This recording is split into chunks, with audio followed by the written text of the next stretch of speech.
before Hercules lifted the heavens, before Achilles marched toward Troy, before any superhero was ever imagined, there was a name carved into stone more than 4,000 years ago. A name so old that it comes from the very beginning of civilization itself. Most people have never heard it, yet every hero story you know was born from it. That name is Gilgamesh, a king whose legend survived floods, fallen inquiries, and the collapse of ancient worlds.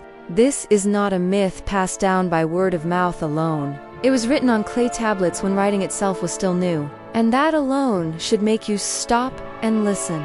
Gilgamesh ruled the mighty city of Uruk in ancient Mesopotamia, a place where the first cities rose and the first stories were recorded. He was said to be 2/3 god and 1/3 man, blessed with strength beyond any human and ambition greater than his wisdom. But power did not make him a hero, at least not at first. He was feared, not loved, and his own people prayed to the gods for relief from their king. What makes Gilgamesh extraordinary is not just his strength or his divine blood, but the journey he was forced to take from arrogance to understanding, from cruelty to wisdom, and from the illusion of immortality to the acceptance of what it truly means to be human. The Epic of Gilgamesh is the oldest known heroic story in human history, and in it lies the blueprint of every hero's journey ever told. Gilgamesh was not born an ordinary man. From the moment he took the throne of Uruk, it was said that the gods themselves had shaped him differently. His body was unmatched in strength, his presence overwhelming, his spirit restless and uncontainable. 2/3 divine and 1/3 human, Gilgamesh stood taller than all others, faster than the strongest warriors, wiser than most priests, yet ruled by pride. Uruk was a magnificent city of walls, temples, and thriving markets. But under Gilgamesh's rule, its people lived in fear. He took what he wanted, tested his strength against anyone who challenged him, and believed no law stood above his will. His power had no equal, and without an equal, his greatness curdled into tyranny. Night after night, the people of Uruk raised their voices to the heavens, begging the gods for deliverance from their king. The gods listened. Rather than destroy Gilgamesh, they chose a more subtle punishment balance. From clay and wilderness, they created Enkidu, a man as strong as Gilgamesh, but untouched by civilization. Enkidu lived among animals, ran with gazelles, drank from rivers, and knew nothing of kings or cities. His body was wild, his hair lone, his instincts pure. Where Gilgamesh was refined power, Enkidu was raw force. When word of Enkidu reached Uruk, Gilgamesh felt something he had never felt before. The presence of an equal. Fate was moving, and neither man could stop it. Through human contact, Enkidu was slowly drawn away from the wilderness and into the world of men. He learned speech, food, clothing, and the weight of human thought. As he became more human, the animals fled from him, sensing he no longer belonged entirely to their world. This loss marked his transformation, and unknowingly, it prepared him for his meeting with Gilgamesh. When Enkidu arrived in Uruk, the city trembled. The two men met not with words, but with fists. They clashed like gods, shattering doorframes, cracking walls, shaking the streets beneath them. Neither could overpower the other. And in that moment of stalemate, something extraordinary happened. Instead of hatred, respect was born. From their battle emerged one of the greatest friendships ever recorded. Gilgamesh, who had never known companionship, found in Enkidu a brother. Enkidu, who had lost the wild world, found purpose in loyalty. Together, they felt invincible. But peace did not satisfy Gilgamesh. His divine blood burned for glory, for a name that would outlive his flesh. He feared obscurity more than death itself. And so, he proposed a quest, a journey to the cedar forest. Guarded by Humbaba, a monstrous being appointed by the gods themselves, The elders of Uruk warned them. The gods warned them. Enkidu hesitated, knowing the terror of Humbava's roar. But Gilgamesh's hunger for fame could not be restrained. They traveled far from Uruk, crossing mountains and unknown lands. Each night, Gilgamesh dreamed of omens, falling stars, collapsing mountains, signs of both victory and doom. Enkidu calmed him, interpreting the dreams as favorable, strengthening his resolve. When they reached the cedar forest, the air itself felt alive, ancient, sacred. Humbaba emerged not just as a beast, but as a force of nature. His voice like thunder, his presence suffocating. Fear gripped Enkidu. Gilgamesh faltered, but together they stood. With the aid of the sun god Shamash, they struck Humbaba down. As the guardian begged for mercy, Gilgamesh hesitated, but Enkidu urged him to finish it, and so Humbaba died. The forest violated, and the gods angered.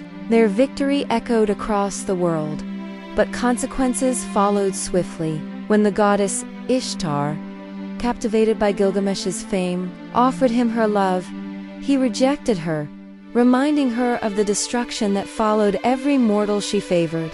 Humiliated and enraged, Ishtar unleashed the bull of heaven upon Uruk. Again, Gilgamesh and Enkidu fought side by side, slaying the divine beast. But killing what belonged to the gods could not go unanswered. The gods convened and decided that one of the two heroes must die. Gilgamesh was protected by destiny.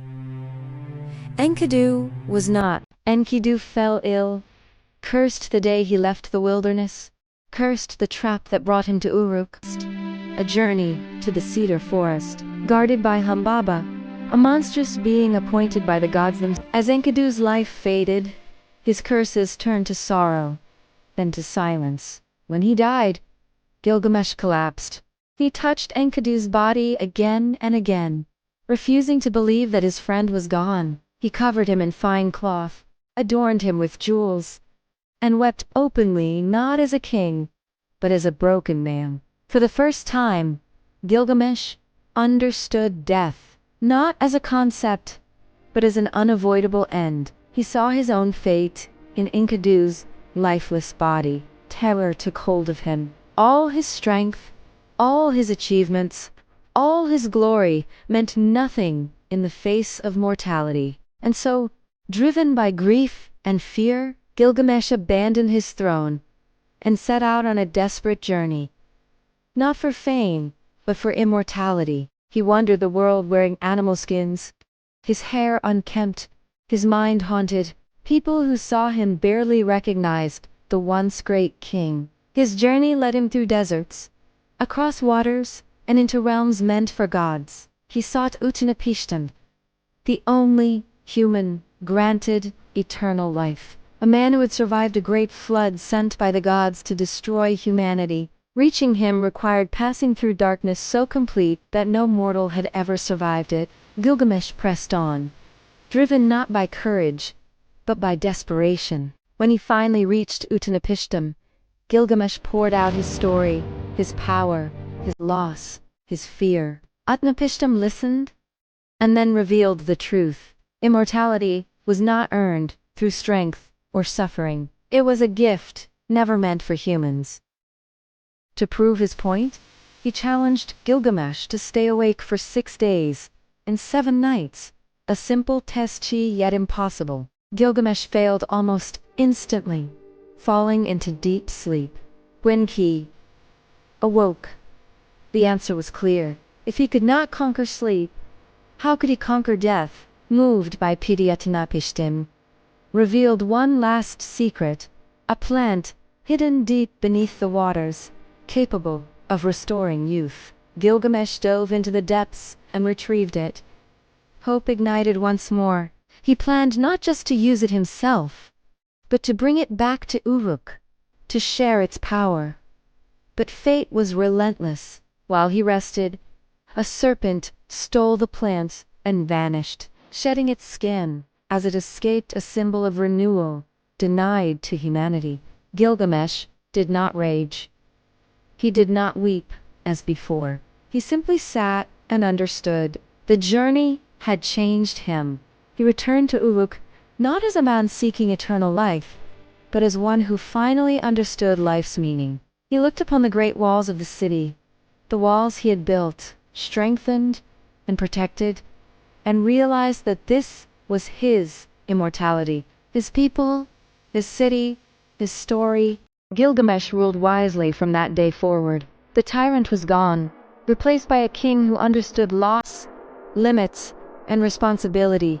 And when he finally died, his body returned to the earth like all humans. But his story did not. It survived on clay tablets, buried and rediscovered thousands of years later, reminding the world that the first hero was not defined by strength alone, but by transformation. And in that way, Gilgamesh achieved the one form of immortality humans are truly capable of, to be remembered. Gilgamesh began his life believing that power made a man eternal, that strength could defeat time, and that a name carved into stone could defy death itself. But in the end, he learned what every human must face, that immortality is not granted to the body, but to the meaning we leave behind.